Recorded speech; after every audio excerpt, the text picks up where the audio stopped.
আজকে সকালবেলা ডাক্তারের কাছে যাইতাছি উদয়পুর, বাইকে করে যাইতাছি।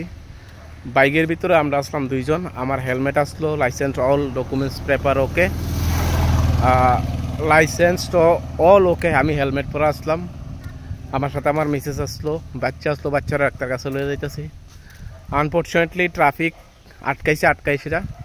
পেছনের যে আমার মিসেস আসলো, হের মাথার ভিতরে হেলমেট না থাকার কারণে আমার অন স্পট যদি 1000 দিই, 1000 টাকা দিলে কেসটা হইতো না, মানে ফাইন।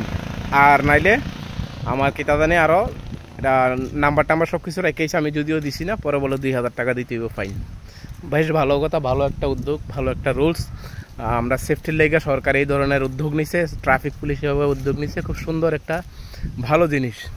তবে আমার প্রশ্ন হচ্ছে, ট্রাফিক পুলিশ কতটুকু সেন্সিয়ারলি কাজ করতেছে তারা? অ্যাকচুয়ালি রাস্তা যেভাবে ভাঙ্গা চূড়া, যেভাবে কন্ট্রাক্টররা কাজ করতেছে, যেভাবে করতেছে, একটা বাসের ভিতরে সিট ক্যাপাসিটি হিসেবে মনে করেন 30 জন বা 40 জন একটা বাসের ভিতরে লোক ক্যাপাসিটি থাকে। এটার মধ্যে যাইতে আরও 50 জন ঢুকায়। এটার লিগে কোনো পারতো না, কারণ তার একটা সঙ্গ আছে। আমরা যারা বাইক চালাই, আমরা যারা মধ্যবিত্ত ঘরের মানুষ, তারাই তো বেশিরভাগ বাইক চালায়।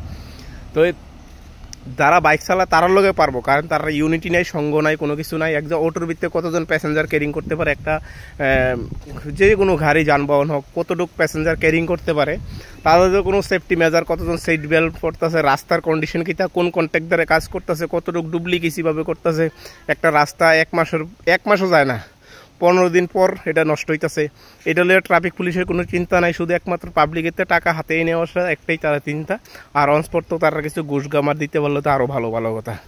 এই যে আমাদের আইনি ব্যবস্থা, এই যে ব্যবস্থা।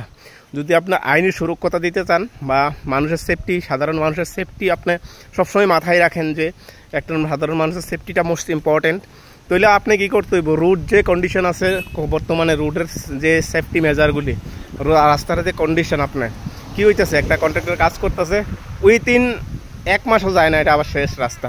ওই বিষয়ে আপনারা কোনো সময় কথা কইতেন না, কারণ আপনারা শুধু পারেন সাধারণ মানুষের সাথে করতে, একটা মুনাফা আদায় করতে। এই যে আপনার লক্ষ্য, এই যে আমাদের সিস্টেম।